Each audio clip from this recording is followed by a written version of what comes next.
Gentlemen, let's talk about the voting stats first. Otis, you and I were talking about this before the show. We record this on a Friday afternoon, so it was, the latest we have stats for are voting numbers for Wednesday and Thursday.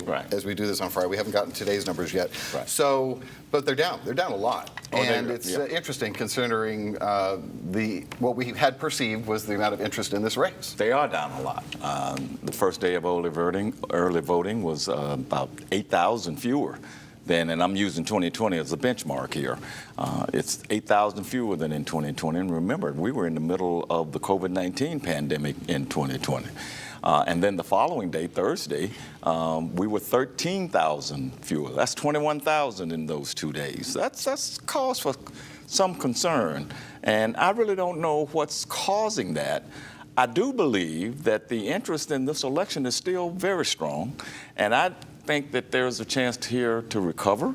I believe that early voting will just about reach 2020. It may not get there because we're 21,000 down now. But I think the interest is still so strong here that it won't be an embarrassment when we get to the end of early voting, and of course then on election day, November 5th. So is there any data that suggests who is not turning up, or is it just? I haven't been able to, they haven't broken that down yet, or at least I haven't seen it. I did look at places where early voting was the highest. That really doesn't mean a whole lot because people can go to any place to early vote.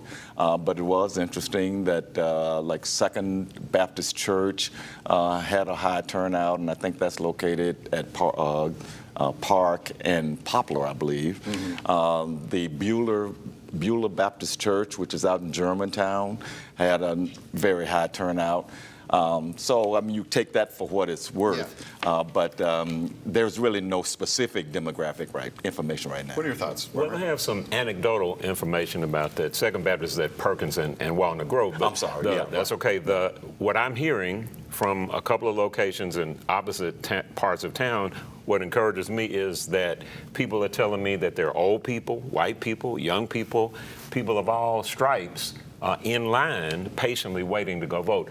That makes me think that people are going to take their time, but I think they're going to recover in big numbers. At least I am hoping that that's the case. There's always a lot of interest right off the bat, and I do know of voters, including one that I'm married to, who pulled up, saw the line, said, you know what, I'll come back later. Yeah, I'm just not going to sit through that. So. Well, I saw that too. There was somebody who posted, and again, I looked on Facebook and tried to gauge the tenor and tone there, and somebody on Facebook said the exact same thing. They went, the line was long, they decided to go home, but they came back later on that day and did complete the vote. What I hope is not the case, because there's certainly other races and issues to vote on besides president, but I wonder if the public is just so better informed now about the Electoral College and how that works, and there's really only 6 or 7 states that matter.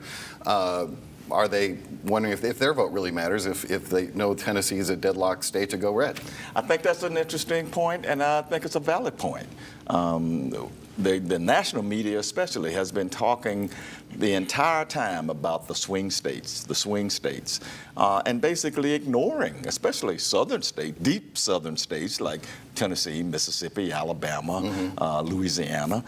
So I think there might be some validity to that. Well, yeah, and that's where people who are boots on the ground come into play, local efforts. We've got some things we're doing out at the church and in Cordova to motivate people and excite them moving forward. That's where I think local influence comes into play. We can build the excitement and increase those numbers as time goes on. I did notice that Reverend Frank Ray was on ABC24 on the first day, and he was trying to do the exact what you were talking about, mobilizing people, especially at New Salem, which is what his church is.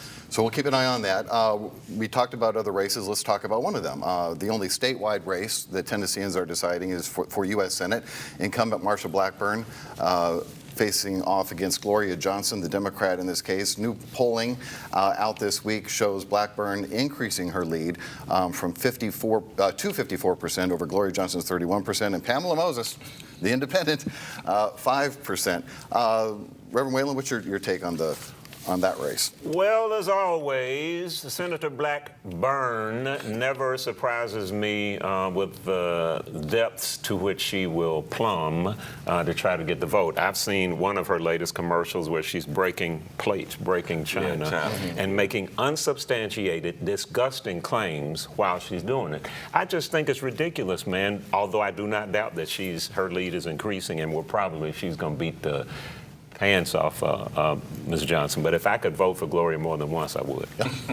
Otis, what is That's your take? illegal. I can't do that. I'm not surprised at all. You look at Tennessee, you look at just how entrenched conservative Republican voters are in the state right now, and she is entrenched with that group. And Gloria Johnson, who could have been a formidable candidate, just didn't get enough traction early on.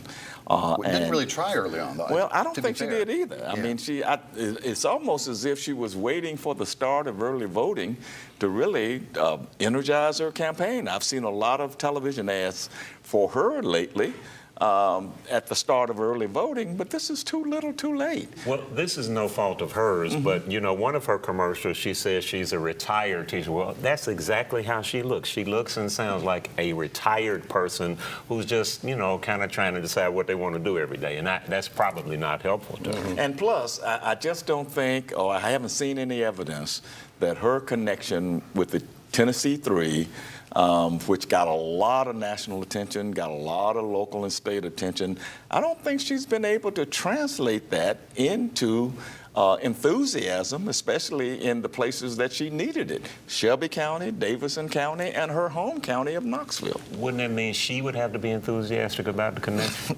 Yeah. Right, that's not in her ads. She doesn't mention it one time. No. So there. Okay, all right. Well, some races that may be a little more interesting, because we're just dying to find some interesting races here in Tennessee.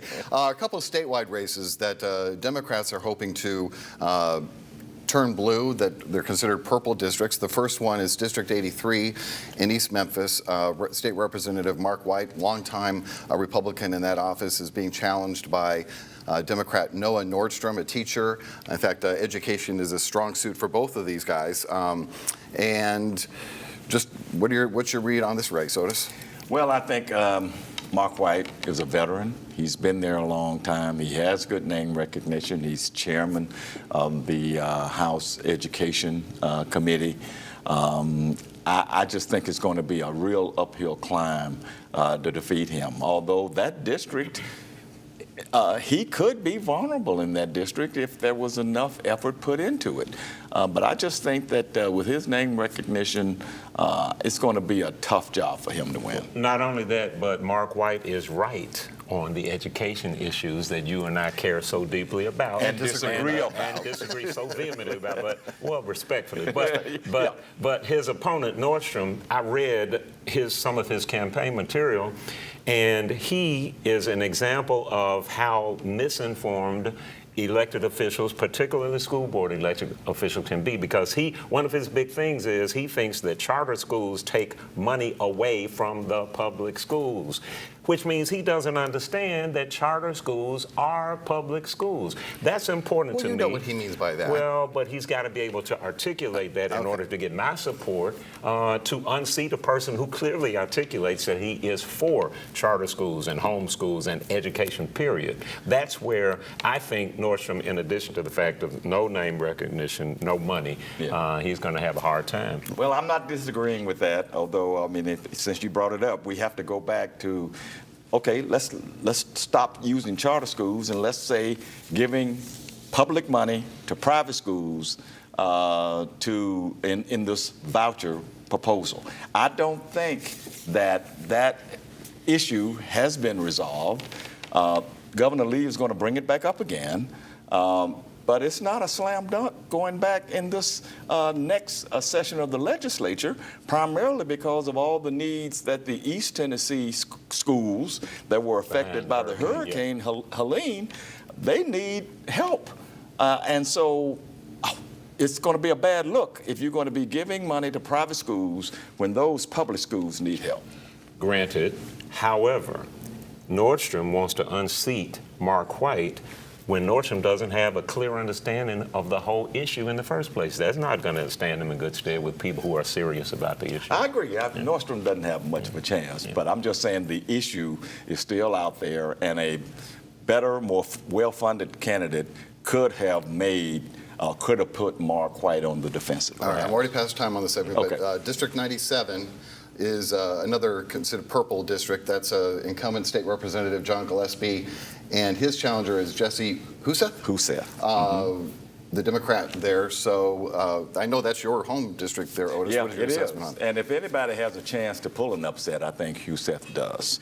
I think Gillespie has some vulnerabilities here, especially with Memphis voters, and that district still covers some of Memphis, and especially Cordova area where the things are changing out there demographically. And Huseth has huge support from people like Dwayne Thompson, who is going out of office this year. So if there's one that can be flipped, that was it. Still going to be tough. I agree with defer that? completely to Otis. on that. Okay, all right.